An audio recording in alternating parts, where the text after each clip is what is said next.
Category of 1, a $10 million a year business blueprint. As I record this, my older son and I are about to leave to hike the Grand Canyon together. It's a father-son rite of passage trip with a small group of fellow dads and our teenage sons. And I'll have more to say about the experience after we return. But I share this with you because this is issue 52 of the Digital Contrarian, meaning 1 year ago this week, I started writing this weekly newsletter that I am recording right now as we speak. And it all began quite inauspiciously with the first issue titled, Issue Number 1, An Embarrassing Confession. In that issue I wrote, as I sit here writing this, I have an embarrassing confession to make. It's been a minute since I've actually sat down and typed an email to you like this, personally myself, with my own two hands, in quite some time. In fact, my confession to you is this.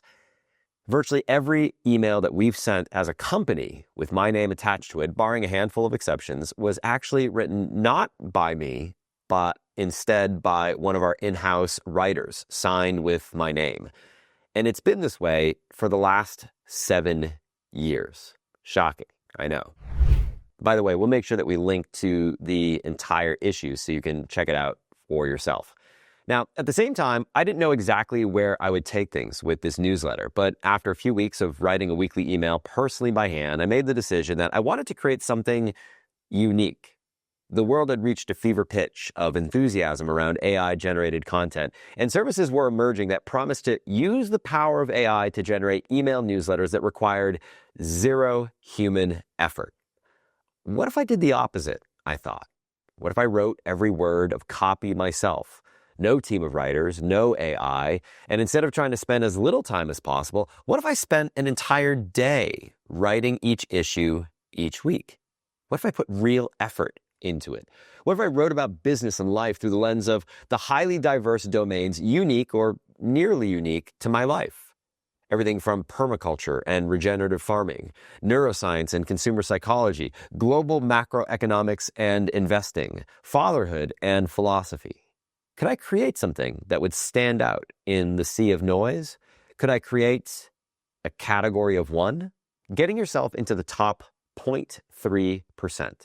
I'd just come off a 10-year run building a highly profitable $10 million a year consulting and software company, and as CEO of 2 businesses simultaneously, our companies landed on the Inc. 5000 list of the fastest growing companies in America, an unprecedented 7 years in a row. Now, to put that in perspective, according to the U.S. Bureau of Labor Statistics, the BLS, there are approximately 211,230 people employed as chief executives or CEOs in the United States. And according to Inc. magazine, since 1982, there have been approximately 31,700 companies that have landed on the Inc. 5000 list at least once. Any guesses on how many CEOs have made it onto the Inc. 5000 list 7 times or more in the last 4 decades? Well, I was curious, so I did the research myself. The answer is fewer than 700. Less than 700 human beings on planet Earth have ever done it.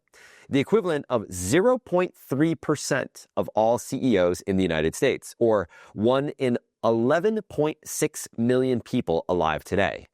In other words, that may not put you in a category of 1, but it gets you pretty damn close.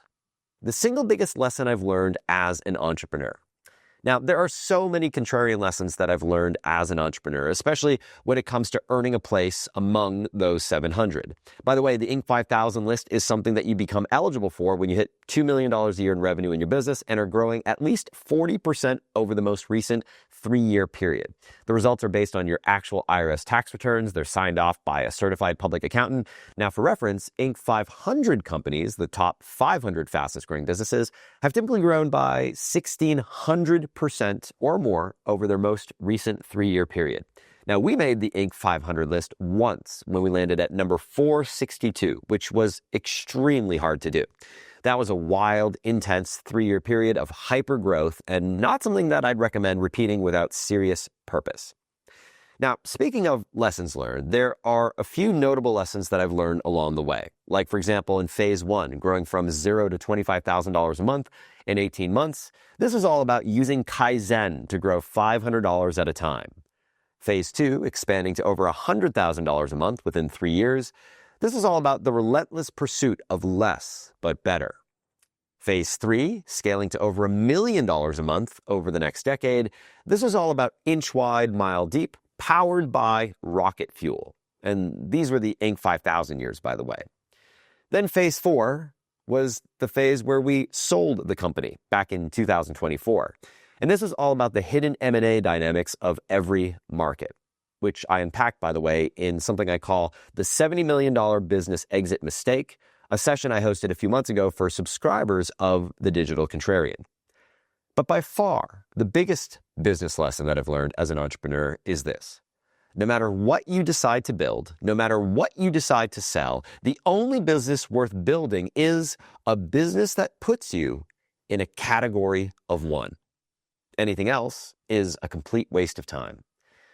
So you might be asking, what is a category of one business and why is it so critical? Well, a category of one business is one where no direct comparison exists because your positioning, your packaging, and your personality effectively make you the only choice for your ideal customer. And more than anything else, this is the secret to charging premium prices, generating way above average profit margins, creating a line of people desperate to do business with you, avoiding the slow death of commoditization, and making your competition irrelevant. Because after all, as Peter Thiel famously wrote in 0 to 1, competition is for losers. Hey, he wrote it, not me. Okay, when I'm not in the field farming or writing my next book or hiking the Grand Canyon as I'm about to do, I'm spending my days advising a small handful of smart, ambitious entrepreneurs, typically running $1 to $10 million a year businesses, who get this idea and who are looking to create their own category of one company with my help. And in this process, I've discovered something important. The playbook that I followed in my business step by step, it can be repeated. So how do you build your own category of one business? Well, let me begin by sharing a story. I was helping a private client better position himself recently in his market and create a unique point of view that cuts through the noise in what is a very competitive space. And I explained a simple but universal framework that has completely reshaped how he'll be positioning and repositioning his business going forward. And the framework goes something like this. Step 1, you want to begin by establishing a problem that represents a confluence of forces. This is where you describe the problem that your customer is facing in a new and novel way by explaining the confluence of 3 to 5 forces that are converging right now as we speak, and which are responsible for the pain that they're experiencing. You then attach a unique label to that problem, a term that they've never heard before, but which resonates at a deep level because it's exactly what they're experiencing. Step 2 is to introduce your solution, which is, naturally, your contrarian approach. This is where you explain that the reason you created your program, your product, your service is because of the unique combination of forces that have emerged and that you do things differently from everybody else. The old ways are outmoded because they're not fully addressing this new confluence of forces. Then you explain the key 3 to 5 pillars or features of your product by mapping them back to how they address each of these 3 to 5 forces that are converging right now as we speak. Make sense so far? Okay, great. So what's so magical about this simple but powerful framework is that it effectively positions you as a category of one. Number 1, you've identified multiple forces in the world right now in a new and novel way that's never been exposed or explained. Number 2, you've attached a label to define that unique confluence of forces that represents language that you effectively own in your prospect's mind. Number 3, you've explained how your contrarian approach addresses this confluence of events and how it's the reason your product came into existence. And number 4, you've mapped the features of your product back to each of these forces, presenting your solution as the only logical choice based on the premise of the root cause behind the problem. Now, there is one other factor to consider in all this, but it's really beyond the scope of this video. And frankly, I need to wrap this up so we can get going on our big trip. My son and I have a big few days ahead of us on the trail. So I'll leave you with that for now. Have a great rest of your week, and remember to hug the ones you love. And by the way, just to give you a little bit of a hint, what is that one additional factor to building a category of one business? Well, it starts with this. Nobody can outcompete you at being you. By the way, if you enjoyed this video, or if it's helped make you think, be sure to like, follow, and subscribe to be notified for when the next video episode drops.